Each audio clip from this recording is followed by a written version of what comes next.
Hello, everyone. Good afternoon. Welcome. Hi.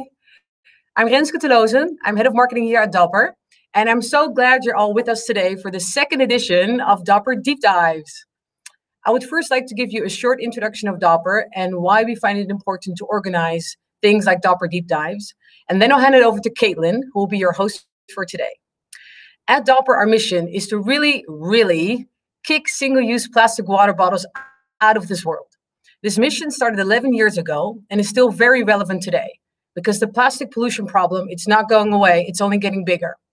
To illustrate, one garbage truck of plastic waste is being dumped into our oceans every single minute. Now, why are we fighting single-use plastic water bottles specifically at Dopper? Because frankly, it is a no-brainer for us. Here in the Western world, we have amazing quality of water coming right from our taps. So absolutely no need to buy it in plastic. At Dopper, our mission is to empower people to change their behavior, to drink water from the tap wherever they can, and to choose a reusable bottle over a plastic one. Now, how do we do this? By producing a kick-ass reusable water bottle in the first place, in the most sustainable way we know how, by offering educational programs, and by raising awareness about plastic pollution. Now, we believe we can only achieve this mission if we work together with individuals, with organizations, with businesses, to inspire people to all be change makers for a more sustainable future. Dopper Deep Dives is our digital talk series designed to do just that, to inspire one another and to spark curiosity and discussion. This is our way at Dopper of giving a platform to you, to all of us, to think out loud and out of the box on how we can change and create a better, more sustainable future, one conversation at a time. Now, that said, I'm super glad to hand it over to Caitlin Clark, our impact marketeer, who will be your host for today. I wish you guys all a very inspiring afternoon.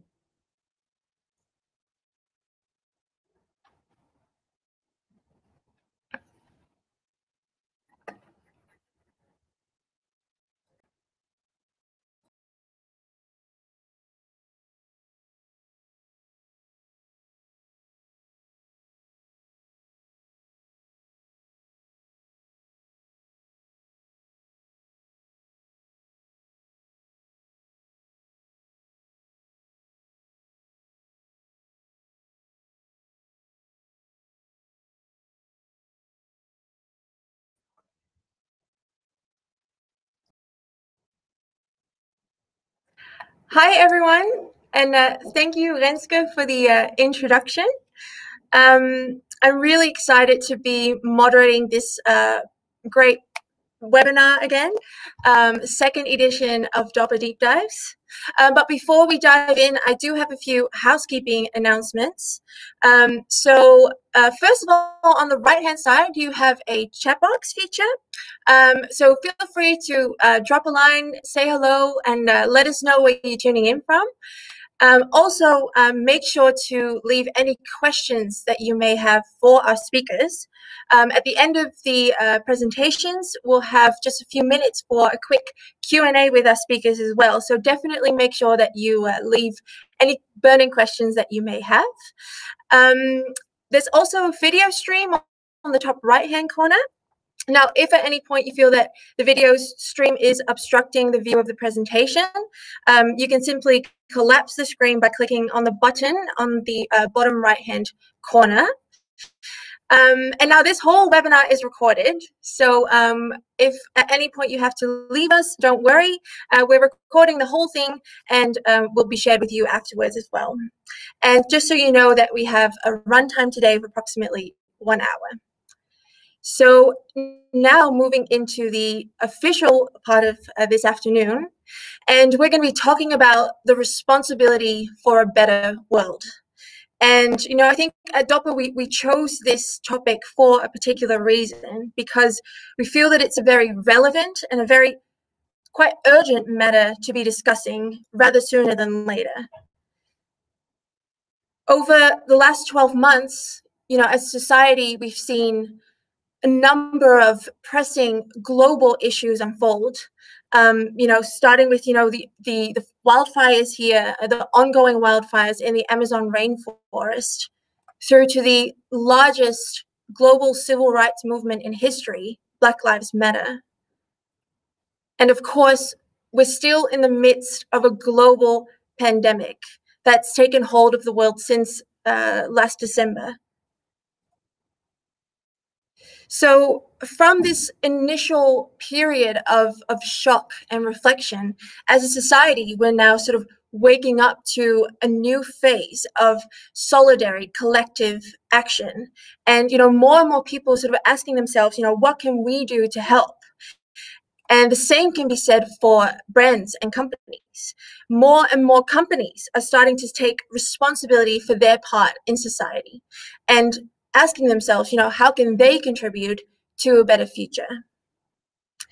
So we're really excited to have invited 3 companies who we believe are already very actively using their business as a force for good. So first, you'll be hearing from Tony's Chocolonely's chocolate evangelist, Ynzo van Zanten. And I think we all know Tony Chocolonely is the brand on a mission to eradicate slavery from the chocolate industry.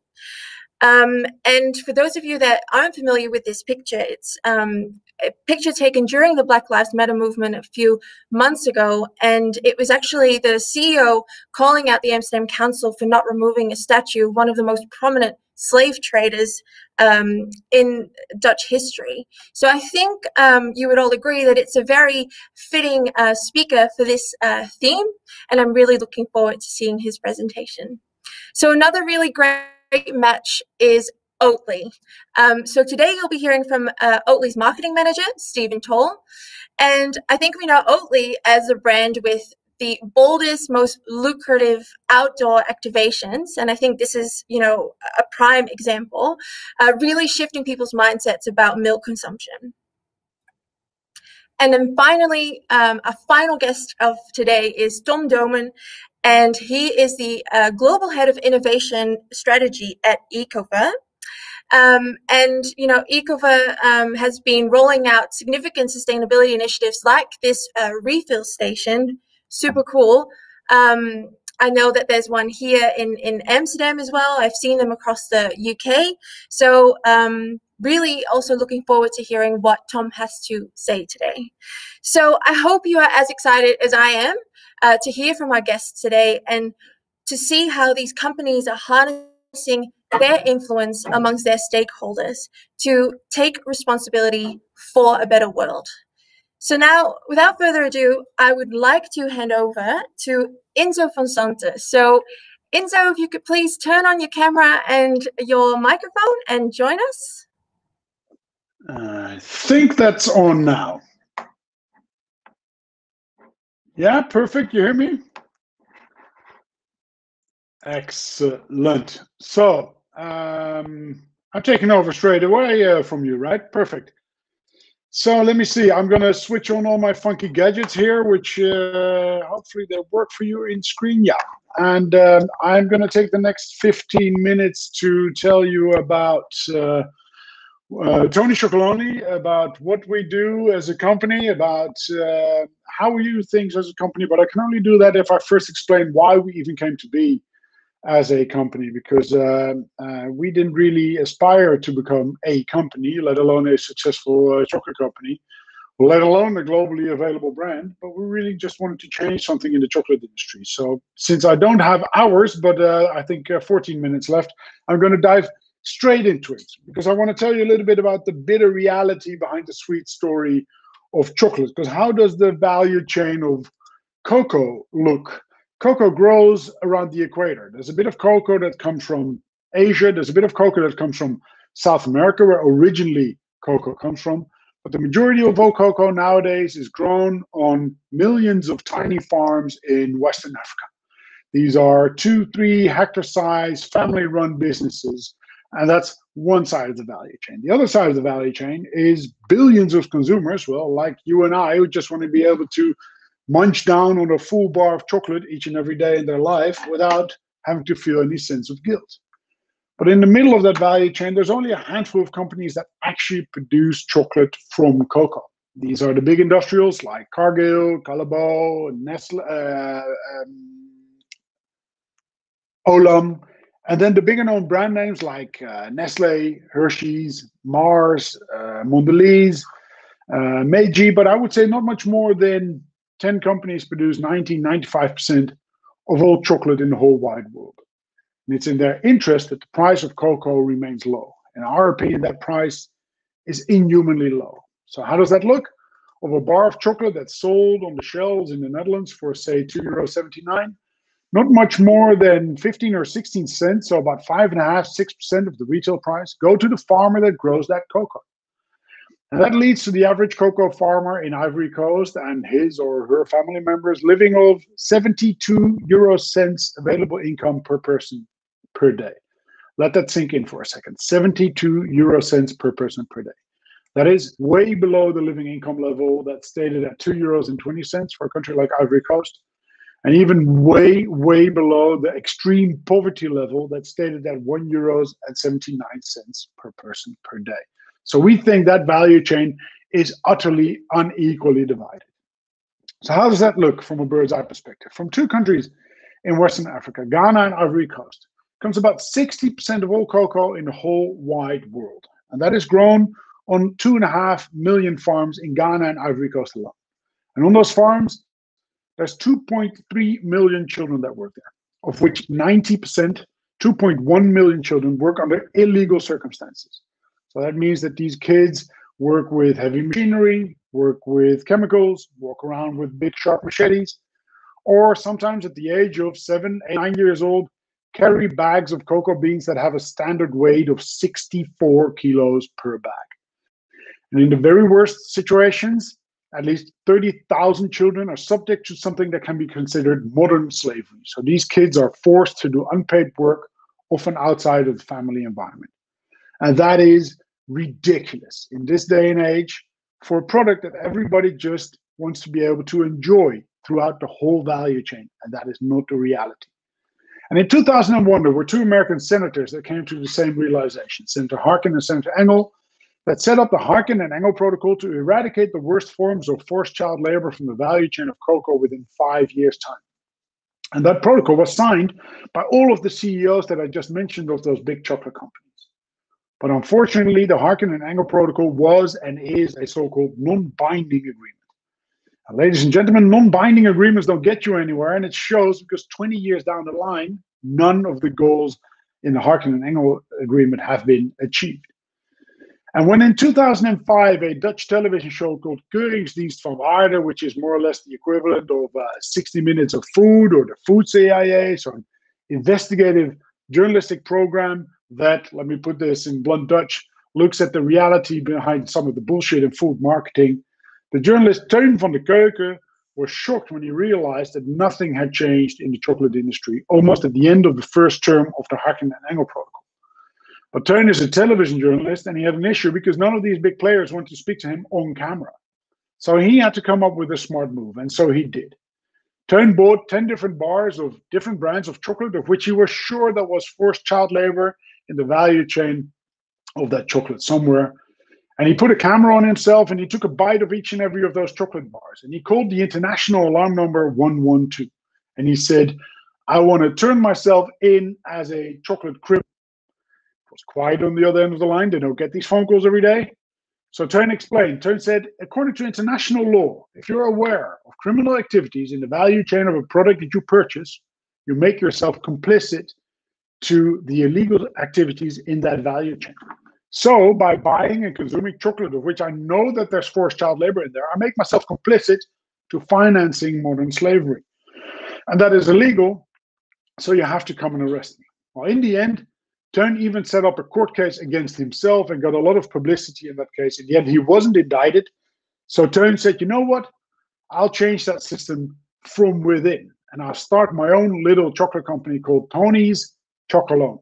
Tony's, the international name for Teun, and Chocolonely for his lonely battle in the chocolate industry. Hence the unpronounceable brand name that we still go by today, but you're completely forgiven because I think about 80% of the Dutch always talk about Tony Chocolonely. But anyway, Tony's was born on that day in 2005, a small chocolate company, but with a huge mission to not only make our own chocolate 100% slave-free, but to make all chocolate worldwide 100% slave-free.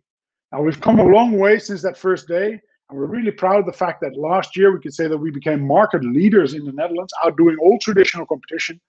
And we're now available in Scandinavia, Finland, Germany, Belgium, France, the UK, the US, and we just launched in Japan last week and New Zealand a couple of weeks ago.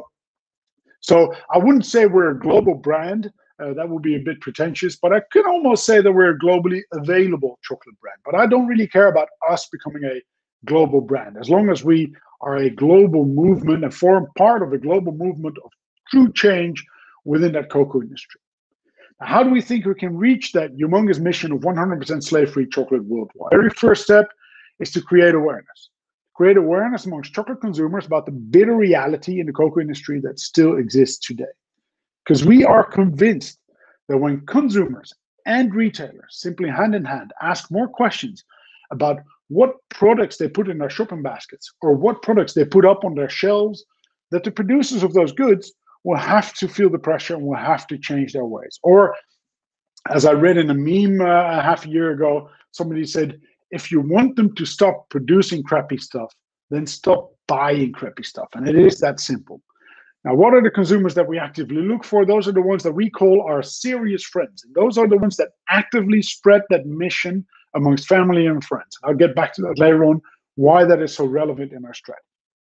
The second step in our strategy is we want to show the industry that chocolate can be made in a different way, in a more sustainable way, in a more social way, in our humble opinion, simply in a better way. How? By following 5 sourcing principles that we think are essential towards a better future for the farmers in Western Africa, of which the most important one is taking responsibility for your full value chain. So we say from bean to bar, take your full responsibility. So we now work directly with more than 8,500 farmers in Ghana and Ivory Coast that are united in 7 cooperatives. And why do we build this long-term and direct relationship? Because then we can pay a higher price for those cocoa beans directly to those farmers.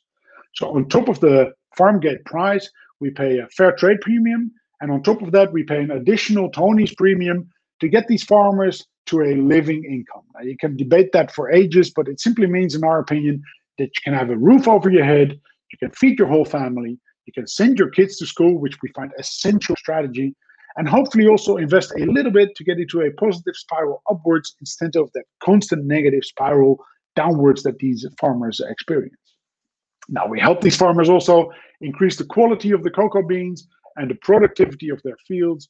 We also help those cooperatives to have a stronger stand in the middle of that hourglass model that I explained earlier on. So those 5 key sourcing principles that we adhere by, we share open source online on the inside of our wrappers and everywhere where people want to. Why? Because the last step in our strategy is that we simply want to inspire other organizations to also take their responsibility. Now, we're being copied like crazy. I can tell you there's not a brand in the Netherlands that doesn't have caramel sea salt, but that's not completely the copying that we mean for them to do. So when we see other brands copying our ingredients or unequally divided chocolate bars, we happily salute them and applaud them on social media, but we also invite them to come by our office to have a cup of coffee with us, to talk about not just the copying of the front end of our brand, but also the copying of the back end of our brand, which is way more important. Now, we're really proud of the fact that last year we could announce that Albert Heijn, the biggest retailer of the Netherlands, now sources her own private label chocolate for the Delicata bars through the same 5 sourcing principles. And that was great news. Why? Because both our chocolate and Albert Heijn's chocolate is made by Barry Callebaut, so the biggest chocolate maker in the world. And that means that they reach a volume that they can roll this out for any brand they produce chocolate for, which then in its turn means that no brand can say, we can't do this. It's only those people, and it's unscalable, because if the biggest chocolate manufacturer in the world can do this, everybody can do this. Now, we could have become an NGO. We could have become an activist. We chose to become a commercial chocolate brand, changing that system from within. And some people might call us a social enterprise. Why? Because for us, financial success isn't a goal. For us, financial success, don't get me wrong, we're commercial as hell, but for us, financial success, essential means towards a goal. The goal for us is crystal clear, 100% slave-free chocolate worldwide. But even though financial success for us isn't the end goal, we never call ourselves a social enterprise, because I honestly think that is a wrong term. I think that anybody who is financially successful needs to take their responsibility for the planet and the society around them, because they simply have that moral obligation. And those enterprises that don't take that moral responsibility seriously should be called anti-social enterprises. And enterprises like B Corps, like Dopper, like Tony's, like Mud Jeans, any one of them should simply be enterprises, should be considered the new mainstream, honestly. So anyway, I'm rambling on. We always say we're crazy about chocolate, but we're serious about people. Now, we're pretty damn crazy about chocolate. I mean, 15 years ago, there were 4 types of chocolate in Holland: white chocolate, milk chocolate, dark chocolate, and something with nuts sprinkled into it or something. We have about 30 to 35 different recipes. We have seasonal recipes. We have rotating bars. We have Christmas bars. You should try the newest ones. They're amazing. We had a Valentoni's bar last year, etc., etc. So we're pretty damn crazy about chocolate. But we're serious about people. And when it comes to our list of serious about people, on the one, we put our own team. That might sound slightly narcissistic, but we're convinced that we can only reach that humongous goal of 100% slave-free chocolate by having the most committed and engaged team you can imagine. So we try to make working on such a serious subject as fun as possible. How? For example, when you work at Tony's, it specifically states in your contract, which, by the way, is nice to know, we turned into a 1-page ticket of trust instead of a 50-page contract. And we left out any competition clause, etc. In that contract, it specifically states that you can bring home as much chocolate from the office as you can physically carry each and every day. Now that we're working from home, we get sent home a stack of chocolate, this is about a quarter, I think, of my weekly stash, to keep those Corona kilos going, etc. So we try to make it as fun as possible. What else do we have? We have not only unlimited holidays, but we change that round into minimum 28 holidays, because we simply believe that people need to be able to recharge the batteries, reflect, be with their family, and it doesn't matter how many holidays you take as long as you get your job done. It's that simple. What else? We have one that I personally love. We have a baby bonus. Not all the employers in the Netherlands like it when you become pregnant because you're gone for a while. We applaud it. So if you have a child whilst working at Tony's, on the day of birth, you get €1,000 cash in your hands, or $1,000 or 1,000 GBP. So our British colleagues have the best deal. And if you make a child with somebody else within Tony's, by the way, you each get €1,000. So that's a business model for you right there. Anyway, so our team on number 1. Number 2, obviously, those 8,500 farmers that we built these long-term relationships with. Number 3, consumers. Number 4, the retailers, our actual customers. So that's wholesales and Whole Foods, that's Sainsbury's, that's Albert Heijn, that's Delhaize, etc. Carrefour since a couple of weeks. And on number 5, it's our suppliers. So, for example, in our case, Barry Callebaut, who makes our chocolate. We always say we're not a chocolate maker that makes impact. We're an impact maker that simply happens to be making chocolate.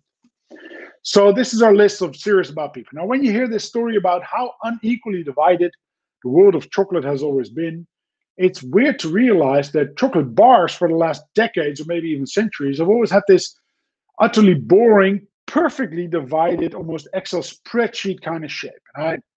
We thought that was a bit of boring, and really boring chocolate brands, and I won't mention any names, but they tend to believe in purple cows, will probably even put their brand name on each and every individual block of chocolate, just in case a consumer might forget halfway through a chocolate bar what brand he or she had been eating all that time. We thought that was a bit boring. So we made our bars unequally divided.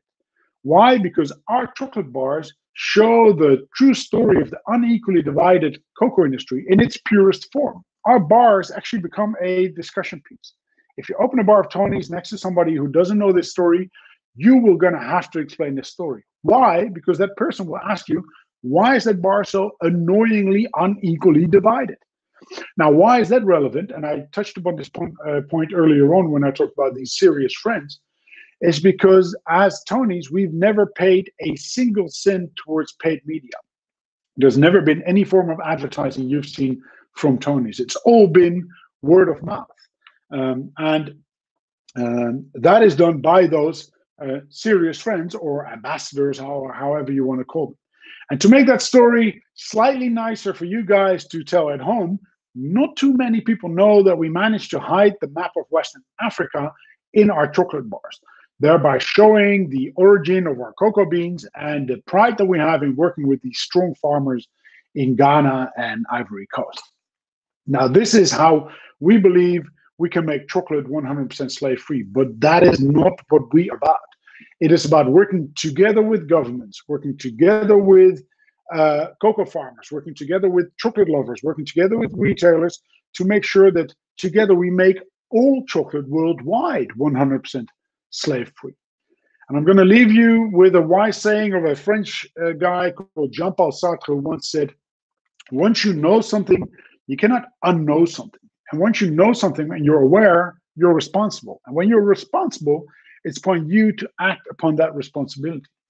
So the very next time you might find yourself in front of a chocolate shelf, or any shelf for that matter, just realize that each and every purchase you make, and in this setting, I would also say each and every business decision that you make is a vote for the world you want to live in yourself.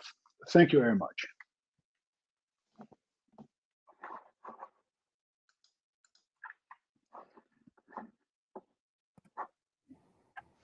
Wow, thank you so much, Ynzo. What an inspirational story. I actually realized that I never really heard the full Tony Chocolonely story.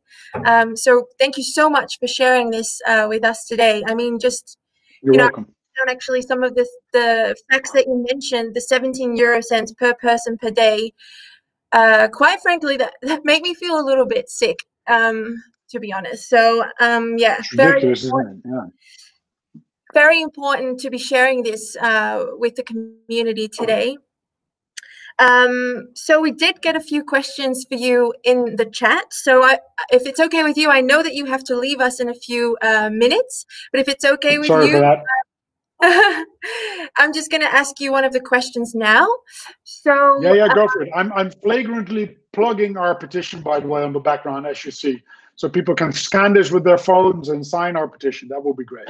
But go, hit me with questions.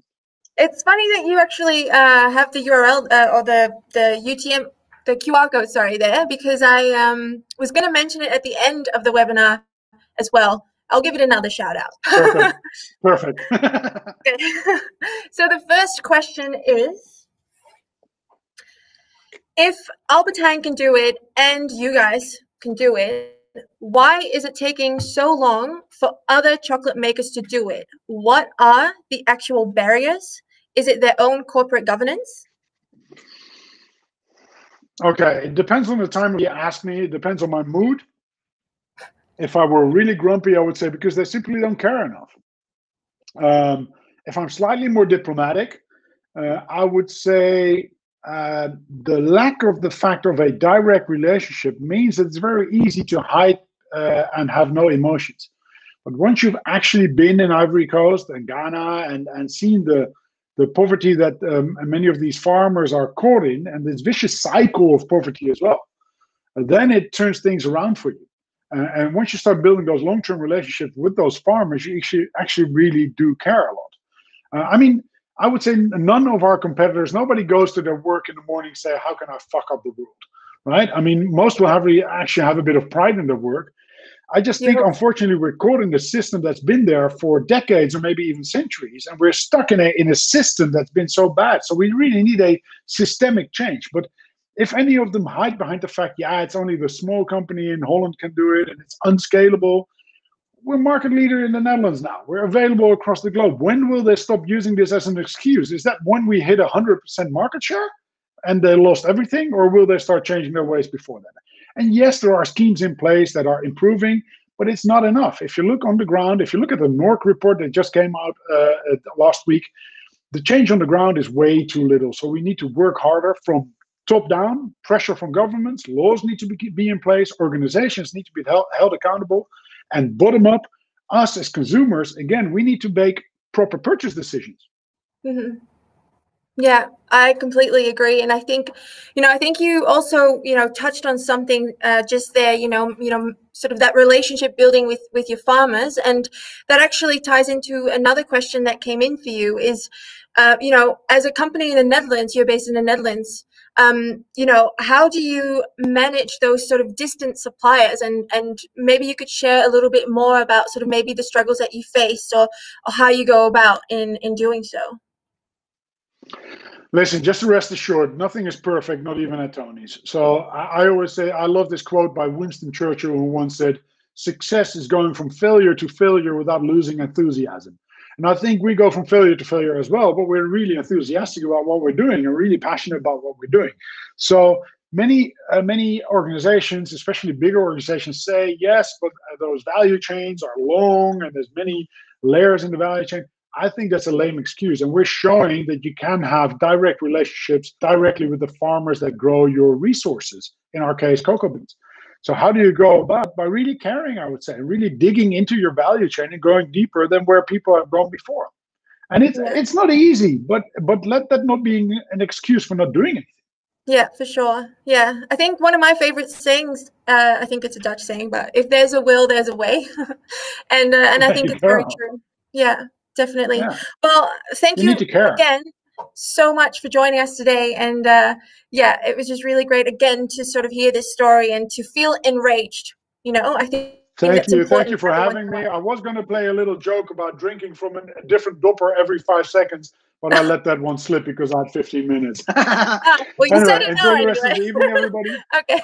Any questions people might have, drop them in the chat or drop them on our social media. We're more than happy to answer the rest of the questions too. Thank you very much for having me. Great, thank you. All right, well, now we're moving on to our next guest of this afternoon or evening. So this speaker is from a company where doing good and good marketing go hand in hand, and here he is already. As a marketing manager for Oatly, sustainability runs through his veins. So Stephen, yes, here you are. Thanks very much for welcoming me. And let me just start my presentation.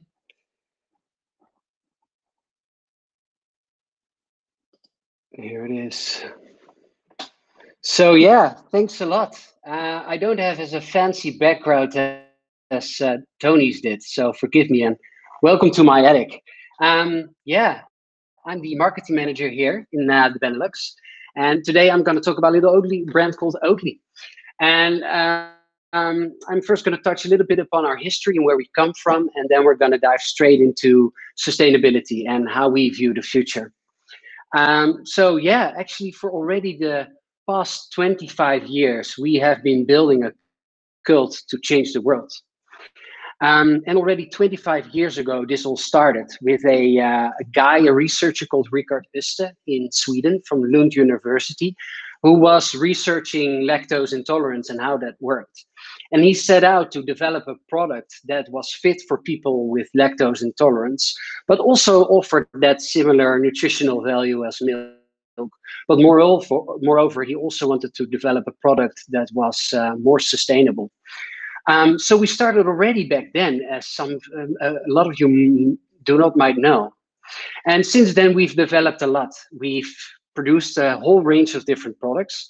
And we were actually a pretty boring food processing company back then. I mean, if I would find this on the shelf, in honesty, I'm not sure if I would buy this. But in 2012, everything changed when our current CEO, Tony, with a bunch of other guys, took over and really started to build that lifestyle brand that you probably know and see on the streets. And we've been known for, so pretty disruptive advertising and quotes and long sentences without commas or punctuation. And that's all fun, and that really got the attention. So yeah, it really exploded over the past couple of years. And we developed a whole range of products since that beginning. Unfortunately, we don't have everything yet in the Netherlands, but we are working surely hard to get as much of this stuff here in the Netherlands as well. So yeah, we've developed and we've grown across the globe with different offices and of course different production facilities to produce as local as we can. But there is something actually more important to talk than just this growth. And that is, the reason that we exist, our mission. And that is, we exist to make it easier for people to eat better and live healthier lives without recklessly taxing the planet's resources in the process. And this is really important, and it's something that we live by in our all operations. And that's translated in basically 3 sort of rules for us. And that is that everything we do, we look at sustainability, nutritional health, and trust. And for us as a food producing company, we believe these cannot exist without one another. And trust is a very important part in this for people to convince of our convictions, actually. And trust sometimes also means that you need to be honest about the ugly stuff. Like this consumer who really thought our product tastes like shit. And we thought, just put it on our product. But it could also be with regard to sustainability. And I think it's good to address that there is a serious challenge of our time. And that is, as a society, we are meeting the needs of a growing population sustainably. That is our biggest challenge. And we're not really succeeding right now. Because as of today, we are already using 1.75 planets in the process. And most of you probably heard about Earth Overshoot Day. It's basically the day where we depleted all the resources the Earth can provide us in a year. And that was on August 22nd. So that means that since then, until the end of the year, we're basically using resources of the future. And climate change is not something of the future. It is not something of future generations, as commonly told. It is today. It is us. And whether that's droughts or enormous irregular rainfalls and hurricanes, we are already seeing the impact today and over the past couple of decades. And this is creating pressure, not only on the environment and on our economy, but also human pressure, where conflicts arise over resources, huge migration of people who have to flee to other places. So this is a problem that is increasingly becoming bigger. And therefore we have that sense of urgency, because scientists and most reasonable people agree, to avoid catastrophe, we must keep the global temperature rise below 1.5 degrees. Otherwise we are really fucked. And what a lot of people don't know actually is that food stands for 25% of the global greenhouse gas emissions. And that is more than all the transportation combined. No matter how many cars, planes, trucks, or boats you combine, food has a larger impact when it comes to emissions. And when you take a look at that, is actually that the meat and dairy industry accounts for 60% of those emissions. While at the same time, this only provides us about 80% of our calories. So there's a problem there.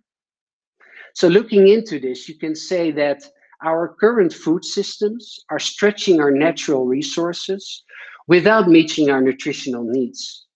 We have a lot of non-communicable diseases like heart diseases, which are related also to diet. We have hunger and overproduction. So we are really depleting our soils and our worlds without meeting our nutrition.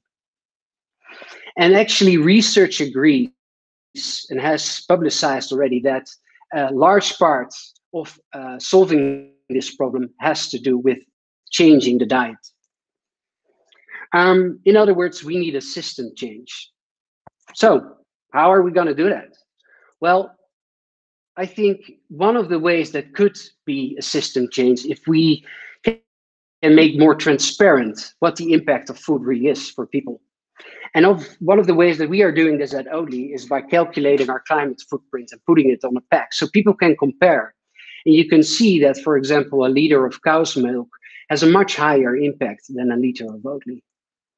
So how does that exactly work? Well, if you take cow's milk, for example, you need a lot of feed, produce that on a lot of land, give that to cows who roam on pastures in, again, a lot of land, and then they will produce the milk for you. But you can also do a shortcut, and that's basically taking those crops, processing it, and making a nutritious food product from it directly. So you don't need the animals, you don't need extra land. And if you compare oat drink to cow's milk, you see that there's a huge impact already. You have about 80% less greenhouse gas emissions, 79% less land usage. And my presentation just gone. Let me open it again. Apologies, but my presentation was gone. So let me go straight back into it. All right. And energy. So a lot less energy. And we're actually looking today, the impact on biodiversity as well, because that's so important. So, looking at research, there are different ways to reduce climate impact from food. And one of the most important part is dietary change to plant-based. Now, we are not saying that everybody needs to turn vegan. That is definitely not achievable and not for everybody. But already a small change in our diets will have a giant beneficial, will be very beneficial to the environment, but also our health. So measuring impact, that's what it's about, and making that transparent. And I personally was completely shocked to know that, a kilogram of beef costs about 28 kilograms of carbon greenhouse gas emissions. So that's huge. But, I don't want to bash just meat and dairy, because, when you look to plant-based foods, there's a problem as well. Winter strawberries, for example, have about 10 times higher, more emissions than summer strawberries. And fresh peas are, of course, much better than frozen peas. So climate footprint and putting that on our packs, that is something that we've done for basically all our products right now. But this is a number that, of course, doesn't mean anything to anybody if you can't compare it. So why don't we have this on our pack? The same way, for example, we have nutrition food labels, that you can compare the amount of sugar or the amount of fats in your product and compare the footprint it has. Well, we thought that was going to be a very good idea. So we thought, why not ask the people if they think this is a good idea? So we went to Germany and we started a petition, and we asked people, do you think that climate footprint labeling is a good idea? And 57,000 people signed that petition that we launched there. And it was actually such a success that a lot of companies joined us in our quest as well. And together, a few weeks ago, we went to the Bundestag in Germany and talked about this issue and hoped to convince them to look into footprint labeling. And they are reviewing it right now. So we're very, very curious what their result is going to be. So yeah, we're talking to governments and helping consumers to become aware about, what the impact is and try to engage them. And here's another example of a really fun campaign that we do called Ditch Milk, trying to convince people to skip milk for at least a few days and see what the impact is going to be. And we use events, fun events, and like this one, or events that we had, for example, on Lowlands last year. Unfortunately, not this year, but we use the events to help everybody, in a fun way, to see what the impact is. But we also go higher up to the European Union, for example, to decision makers, to look into policy and legislation. We form alliances with other companies to really boost this plant-based movement. Unfortunately, we are not always successful. I don't know if you heard about this, but last week the European Parliament voted on a few directives with regards to agriculture and products. And whereas you still can call a vegetarian burger a burger, they have raised some more limitations for comparing plant-based dairy to dairy products. And this is an insane decision, actually. So this might result that in the future, we might not be able to say not milk or lactose intolerant or like cheese. It means that we can't even compare it to something else. And that is really, really strange. And I hope they come to their senses at some time. So yeah, we hope to work with consumers, we work with governments, but always we're looking inward as well. How can we improve our sustainable supply chain? So that means we look for suppliers that share our values, that help us to reduce impact, but also how to contribute to society and the environment, of course. And one really cool example is something that we did in Sweden. with this guy, actually. This is Adam. He's a farmer from Sweden, and he approached us to work on a trial to replace his livestock for crops and see what's going to happen. And actually, what we saw when replacing those livestock for the crops and actually using the plants to make human food instead of feed, that with only a 16% change, the results were already big.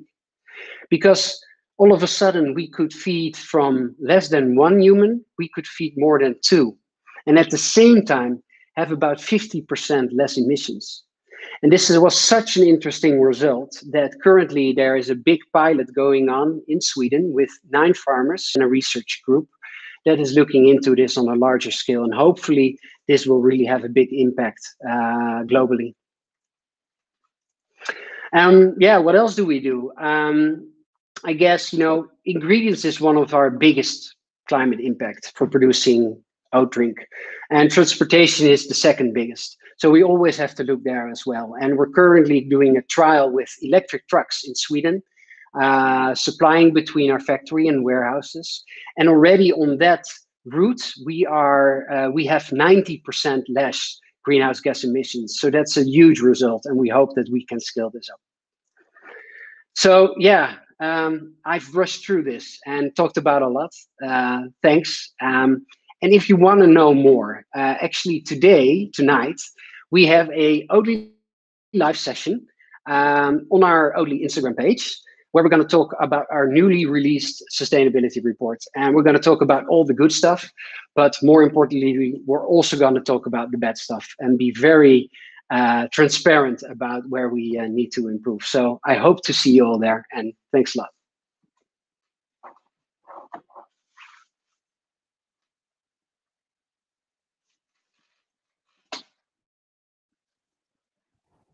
Thank you, Stephen. Thank you so much for your presentation. And I didn't know that you're actually also hosting an event tonight, so that's really exciting. I think we might wrap up in time to also catch the next event. So yeah, thank you again so much. So we did have a few questions that came in through the chat for you. But before we move on to the Q&A part of the webinar, we first are handing over to our final guest of this evening.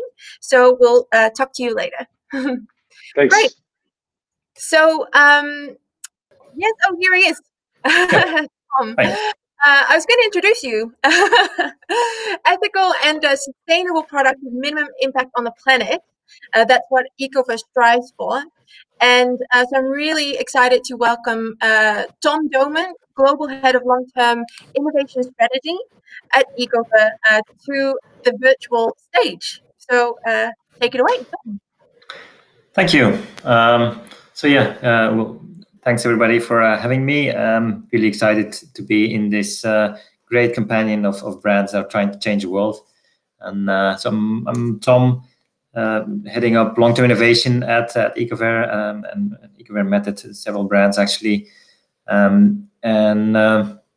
Yeah, I think Ecover is a kind of brand that's making ecological washing and cleaning products, and has been doing that for over many years. Okay, this works. I think as a brand, we've been really leading a clean world revolution. So that's what we really believe in, because it's all about finding very concrete actions that are changing the world, indeed, on a system change level, and not just on a product level. And really, like many of the brands now here present here today.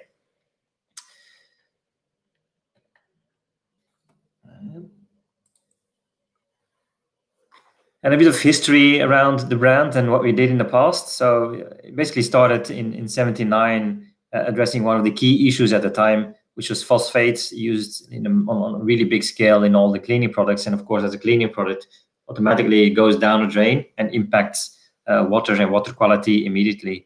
At the time, a lot of phosphates were used in the products, causing the algae bloom. But it was not just phosphates, it was the use of other chemicals that were persistent in the environment. So first thing we did was making products without phosphates at the time.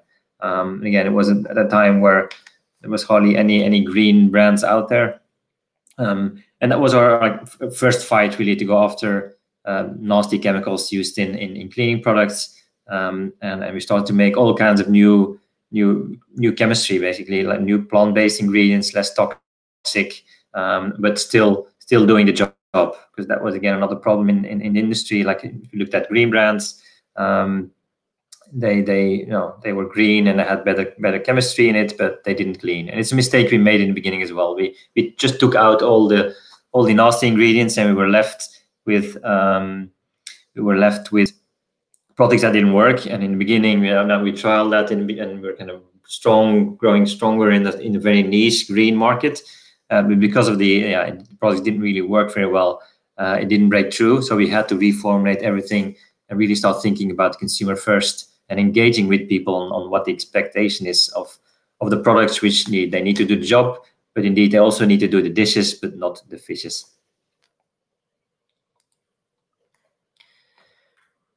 And it's really key that I think our motto is really to go for visible actions. So just showing that it can be done, like at the time, showing that you can make an effective cleaning product without damaging the environment. You can make bottles from fully recycled plastic, and just showing action, and present it to our consumers, and then take the consumers with us to drive wider industry change. Because if you look now at some of the standards, phosphates are banned from Europe's point of view already a while ago. But again, a lot of that comes from those first brands that take the action and inspire the others to do the same. And I think we change the industry to look different at chemicals. And like out of the last years, we're trying to focus our fights around waste, as we see that as now the new big theme with all of the big issues we see in the environment. And we have the three core fights that we're after. So one is plastic waste, an obvious one. Second one is ingredient waste, in the sense that we're really trying to shift currently what we make from plant-based, and plant-based often means also indeed land-bound crops. We had a good presentation on the impact of land-bound crops just now. And for us is now the question, how can we make products that are made from waste streams? So it could be waste coming from agriculture, it could be organic food waste, it could be CO2 captured in the air and then transferred into ingredients. So that's the next fight. And then the last one is the fight for fashion waste. And that's started with the launch of a new laundry product, where we didn't talk about the actual laundry product. We talked about the impact of fashion waste, and especially fast fashion as a system within the industry. And that's really a program that's been driving our consumers to look differently at fashion, to look differently at their clothes they have already in their cupboards, and start thinking differently about how long they should wear their clothes. And we had a product also that's keeping your clothes fresh for longer.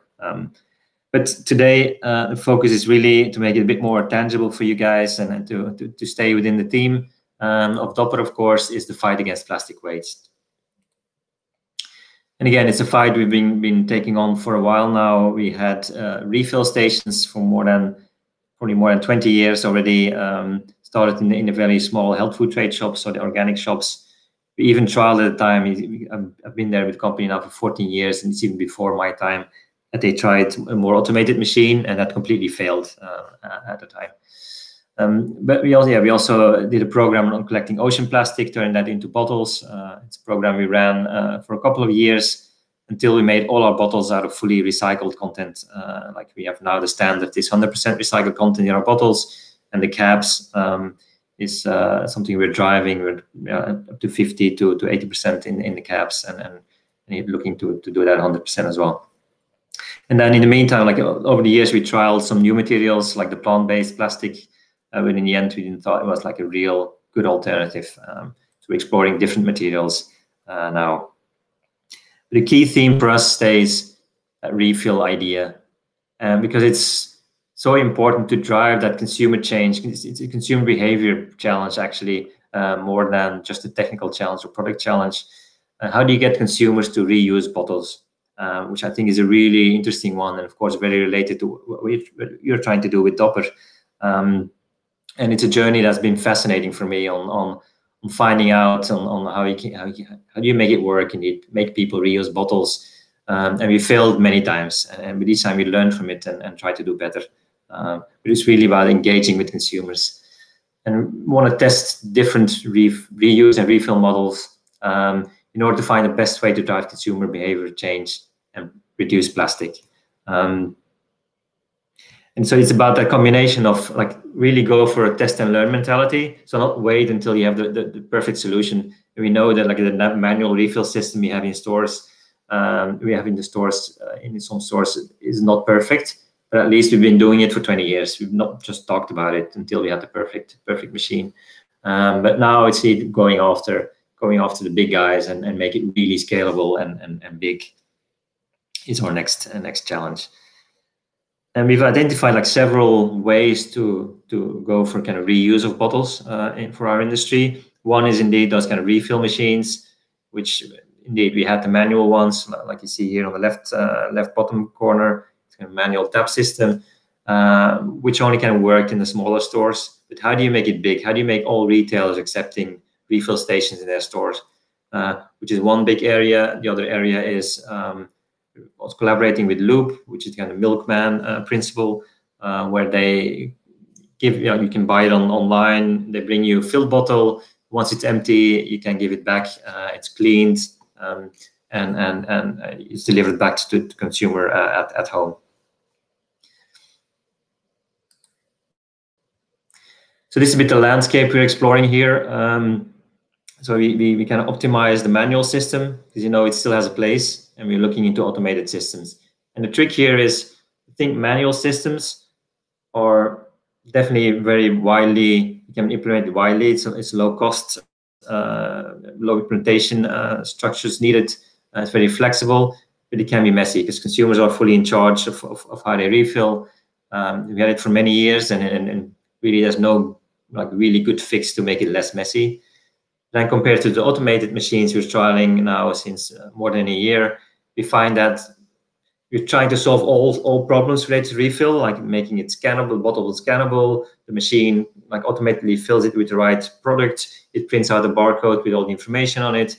It has all the whistles and bells you can think of, but we're finding out that it's those type of like really high technical machines can also create lots of problems in the store. They have many different ways on where they can fail, and that's been definitely our learning. The first machine we had in store at Waitrose, it failed like big time on several levels. But that's where we learned, and we're now on our third generation of machine, taking in all the learnings and really find the balance between a manual system and an automated system. Then there's other areas that we look at, like how to use concentrate. So some of our products can be compacted into a powder that you just pour in your bottle, you add the water, and you have your cleaning product. So that's a way of reusing it in the home, where you can just send that paper-based sachet to people. Something we're exploring. And then, like I said, we're exploring the Loop model and any different type of e-com system that can embrace refill as an idea. So you can think about kind of standardized bulk that's really designed for shipping products. It can be a standard format, like square, like perfect format to ship. It gets to your home, you use it to refill your bottle a few times, but once it's empty, you give it back to the delivery guy, and then you have, again, a nice system. And all of that system, the interesting thing is underpinned by how do you deal with durables, which is, again, a question you have with Dopper. How do you make packaging then that's there to last, and that people like to have and like to reuse? It's another thing, an area that we're exploring, and having come with doubts on whether we need to, because people can perfectly reuse our existing plastic bottles. So do we actually need to make a new durable to make it more interesting or not? Or would people just be glad to use the plastic bottle for like 100 times and we don't need to create something extra on top of what we already have? Which to me is like a very interesting question, which might be good conversations with Dopper to have as well. This is giving a picture of where we were a few years ago. Like we had all those manual systems in place, like a few hundred stores. We had 5 products in bulk that were delivered in tab system. Again, simple, low-cost format, but messy. Versus then trialing those kind of new automated systems that we tried first in 1 store. We're now trialing them with 4 different retailers. So Albert Heijn, Deleuze, Waitrose, Sainsbury's, and we're on the 3rd generation of the machine. And we keep on improving both on cost as in user experience. And by then, by original refill, indeed, by now we have saved about 260 tons of plastic by a refill system. The big learnings from those trials, which is all about indeed engaging with these people that really want to do the refill, is that we have never done anything which was so engaging with our customers and citizens than Ynzo refill. It's the first launch in Waitrose. It was generated probably the best post we ever had with Ecover. It went all over the news. Really consumers getting really excited. The fact that we're trialing this, they just want to see more, like more stores. Where is it available? Can I have more than? We started with 2 products. And like inside those 2 products, can we have your other products available as well? And what we saw as well is that we next to the machine, we always provided empty bottles because you need to overcome that first behavior change. But then we start measuring how fast do we convert people to taking an empty bottle from the shelf to bringing that bottle back to the store. And in the beginning, it was like 80% took an empty bottle from the shelf, refilled it, 20% brought an old bottle back. But it shifted over the course of 1 month to the opposite, where 80% of people bring back an old bottle versus 20% picking a new one. So the shift goes really, really fast and a lot faster than I expected. Then, the key thing as well, the partnership with the retailer. The retailers have been great to collaborate with us. They've been patient indeed with some systems not working. And the key thing there, which links again to that complexity of the machine, the more complex you make it, the more things can go wrong, and the more the retailer needs to be on it with their staff and repairing it and answering questions from consumers, which was a great learning. So the more simple you can make it, the better, and the more engaged retailers will be. And again, it's about listening and collaborating with the retailer to find the perfect solution that works for them as well. And then all the learnings around the complexity of the machines and finding the right balance of like what we really need to have, what's legally required, what's the effort of cleaning that the retailer needs to put into it, what's the cost, and what's the consumer experience. Because one thing that like refill offers in store is that you can make it a great experience for consumers, and you don't need to use a lot of high tech, but having a screen in front, like above your dispensers. It's just you're having the opportunity to talk to your consumer in the store for 1 minute whilst he's refilling the bottle, and you can explain to him. You can build in systems where the machine will recognize the bottle, which will say, "Oh, thank you for coming back the 5th time for your refill. We're now going to give you a discount of X because you're a loyal consumer." And you really can start playing around with it, and which brings really interesting new opportunities in store. And then last but not least is indeed the actual P&L, so the financial side of it, because machines, of course, is a very different investment for us. Our model is we make products and we ship it to a retailer, and now we're becoming a machine manufacturer. And that idea is, again, a big change for us. How do you build in the cost of the machine, and how do you make sure that there is kind of return on investment from that side? As the first generation machines were definitely really high costs, and that's something we're happy to take. But ongoing, it needs to be a financial model that's workable, and a lot of work on that side as well. And what we're finding out is that we can make it work. So that's kind of the last conclusion there is like around refill and driving consumer behavior change is that you can do it even indeed with a behavior that's completely different from many people going to a retailer and refill the bottle. What we found is that indeed it can be profitable. We've seen uplifts of double our sales when we had a refill station in store. So we really had even a halo on products that weren't available in refill but still kind of people recognizing the refill station, link it to the brand, driving really nice volumes in our sales across the categories. So yeah, I think really key. But more importantly, there's a clear evidence of the planet impact. There's nothing more effective than people not using something. You can talk about recycling and different materials, but if you can have a solution where people don't need to use a new thing, whatever it's made of, is always the best. And again, I probably don't have to tell you this. You know more about it than me. And then the last thing indeed is just that citizen engagement. It's really interesting. People are really engaged when it comes to refill, more than even the chemical side of it. It's refill has been the topic that we really got like in-depth conversation with people. And I've been in the store probably for like several days, like probably more than a week, in several days, talking to our consumers and understanding what their needs are, and they're always kind of, even when a machine broke down, they were still engaged and they were still like applauding what we were doing. They were helping us, trying to give their feedback, and so that was really heartwarming for me. I mean, I love the interaction with the consumers on this, and love to see this kind of really need for change, because people are really wanting this and wanting to make this happen. And it's now impacting. I've seen refill trials across Europe, in UK, all over the place. Other brands starting to test refill. There's a Nestle picture here of a refill system for Nestle, and even in our industry, some of the bigger guys are now like really going after refill. So, which to me feels proud. I'm not scared of the other guys doing it. I'm really proud that we started that system change, and retailers, brands, consumers are now really on to refill, and it's hopefully changing big a lot faster now. So thank you. That was it.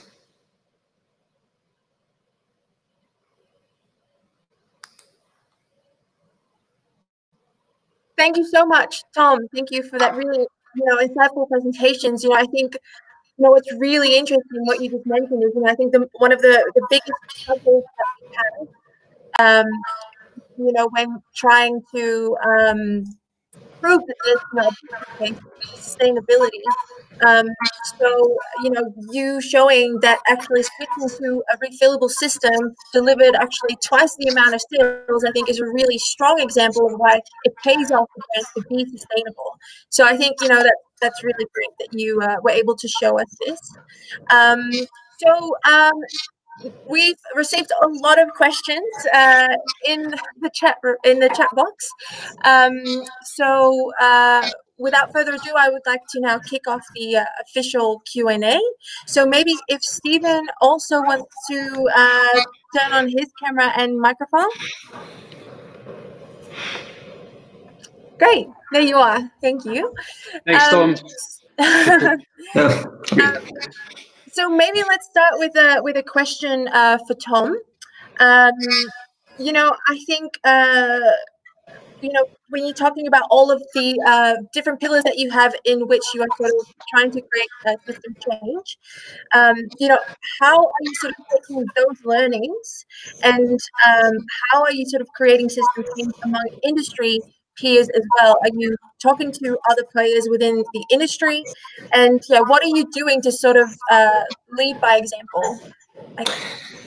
I think one difference is, at least what I think I've seen and noticed, is that we are much more open to go out there quite quickly with things that are maybe not fully validated, and just already to prove that it's working, prove that consumers are and the citizens are engaging with the new idea.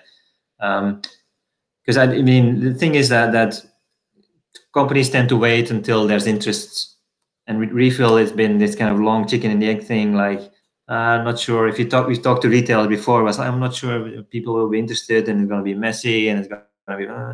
And I mean, everybody was kind of waiting until this magic moment, till somebody will do it.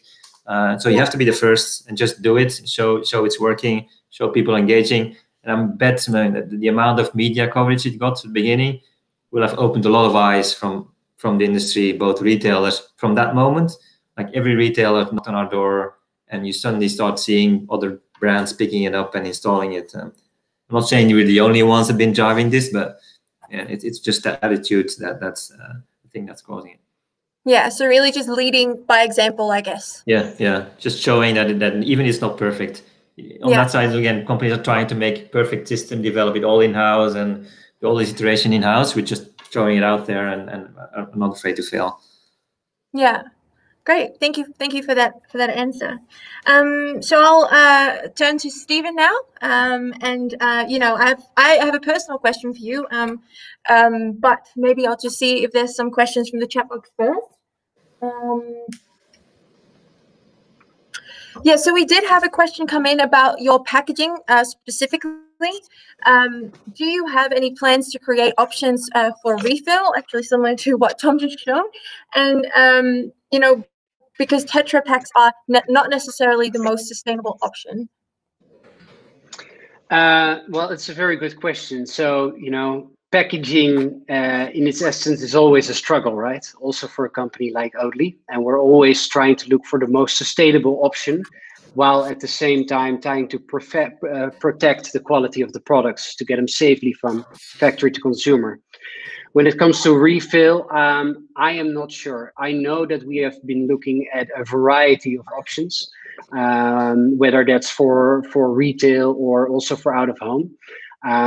But so not on the short term, but what I can say is that we are always looking for new innovations to reduce packaging and improve also the life cycle as a whole. Yeah, okay. Thank you for that answer. I do have another question for you. Sorry, I'm just reading the question. It's a long one. I find it interesting that you start your presentation with raising awareness about climate catastrophes. Do you think that there is still a need to communicate about the climate emergency in general, or have people gotten the message by now? Yeah, that's a good point. Well, I guess it's always good to start with the why, right? So what is your essence and why are you doing what you do? So that's the reason I started. And I think the answer is yes, there's a real urgency to continue to talk about this problem. And, you know, I wish it was not the case. But, you know, still there's a lot of misinformation and unawareness, and it always helps to inform and hopefully to inspire to take action right now, because we need to do something right now. Yeah. Well, I for one 100% agree. I don't think enough is being done. So, yeah. I'll just turn back to Ecover with another question for you, Tom. What is your experience of when you started mentioning the footprint label on your packaging? Sorry, I'm just reading the question now.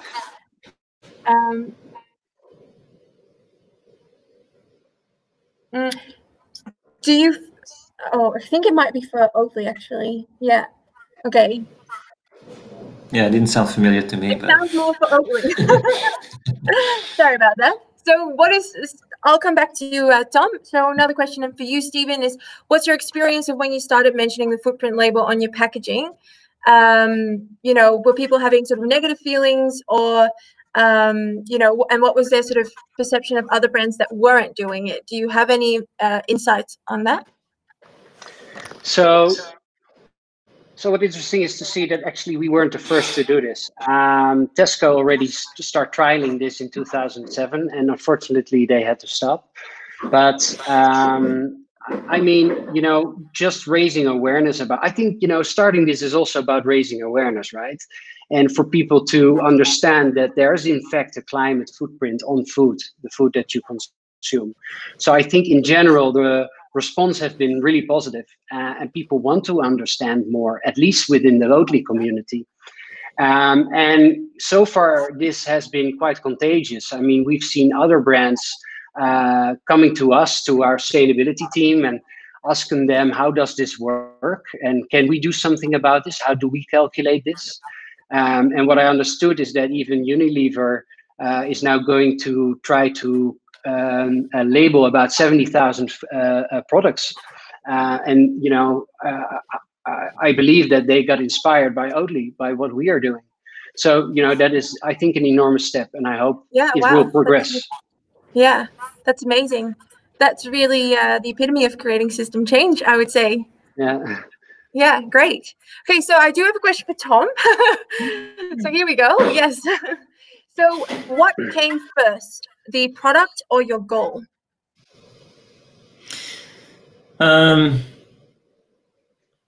Yeah, think about it, because I was going to say the product, but actually, even the first product we made was addressing that kind of phosphate issue at the time. So the product was specifically made addressing an issue an impact that was literally there and that was observed. So the founder, Ecover, at the time, 79, looked at kind of the impact on the waterways and the phosphates and the algae, and made a product based on that. I mean, it was not yet a big vision of like on all the chemistry and the packaging. Of course, it started from a very specific thing, but immediately I think the product is the weapon to address that goal. But you need to start with start with a strong vision. At least you need to start addressing something that's different.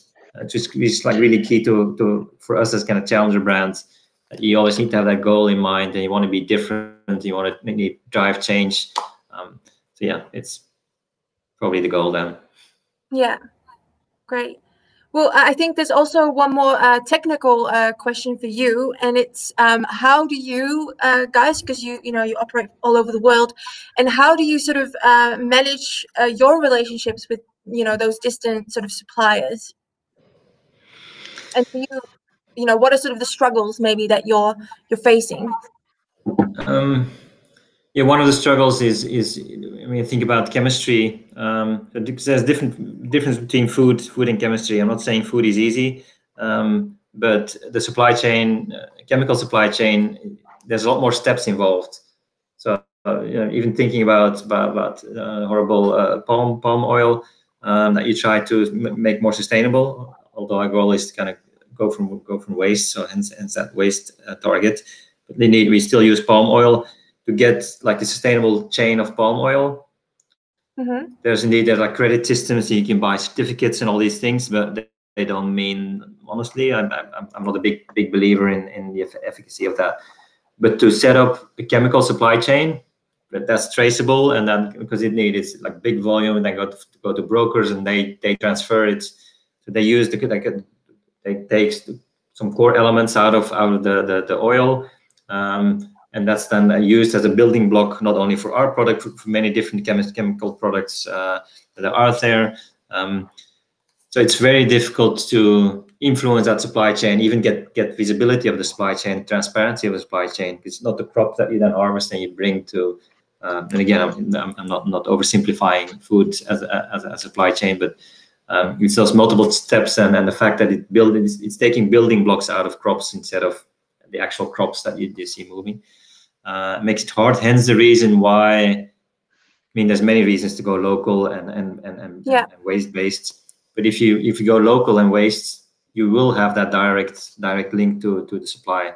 And getting that transparency in chemical supply chains is something we've been trying to get after for 40 years now, and it's proven to be very, very difficult. Yeah. Definitely. Yeah, I think, certifications, of course, only go, so far. You really need to have those personal relations with your suppliers to really just get, know what's going on the ground. If you're not there. So, yeah. Hence, indeed, it's like instead of buying certified things from the other side of the world, how you can you just source locally, indeed, and not have an impact on land-bound crops. Yeah. Okay. Thank you for that answer. And I'm going to wrap it up with one last question. And, this is my personal question, so I want to ask it to Steven. Oatly, I'm a personal fan of all the billboards and, the lucrative out-of-home activation that you guys do. I'm also laptop, I'm also very much a fan of the refill stations, just to be clear. But if there's any marketers like out here sort of tuning in, you know, what sort of tips do you have for marketers that are starting out, marketers that want to sort of market with purpose? Do you have any tips for them? Well, so I think Oatly is unlike any other brand, right? And actually, although my job is called marketing, in essence, we don't even have a marketing department. And you can say that, you know, a lot of the company's image is really run by creatives. But to go back to the answer, I think it is really staying true to first try to define what you believe, and be really honest about it and stay true to that, and then try to find ways that you can be original.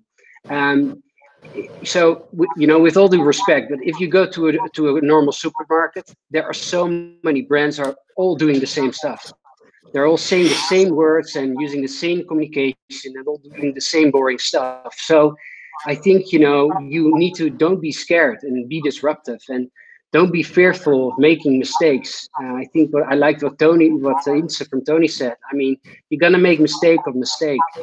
So really try to be different. That's the core. And in our case, it worked that we put creativity first, and that we live by what we believe. Yeah. Okay.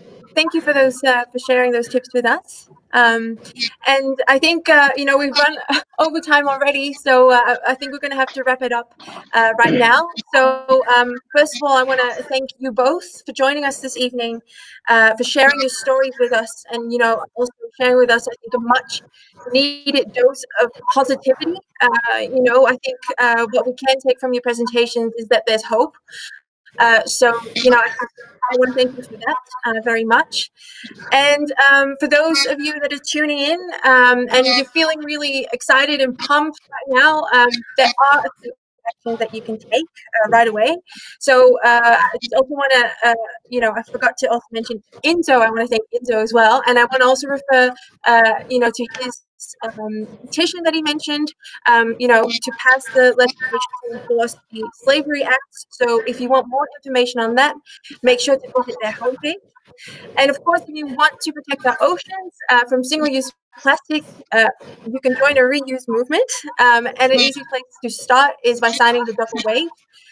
Thank you. Thank you very much. There we go. Great, guys. Thank you.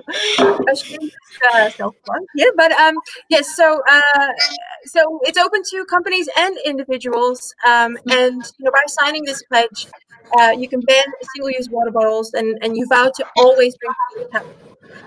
So if you want more information on this, you can visit our website. And of course, if you want to drive everyday impact, and I think Ynzo mentioned this as well, you can make an impact by simply supporting the right brands. So do the research and support and buy from the right brands and companies and help them create an impact. People like Tony Chocolonely, people like Oatly, and people like Ecover. So that's it for today. I mean, if people have more questions or want to reach out, you can share my email, or definitely happy to answer more questions. Definitely, that's a good point. Yeah, all of the questions that were, you know, left in the chat box, we will collect them. We'll hopefully get the answers back to everyone on email. So thanks for bringing that up. So that wraps it up for today. And the session will be recorded and shared. I want to thank our guests one final time. And then I just hope to see you all next time. So have a great evening. Thank you for hosting this.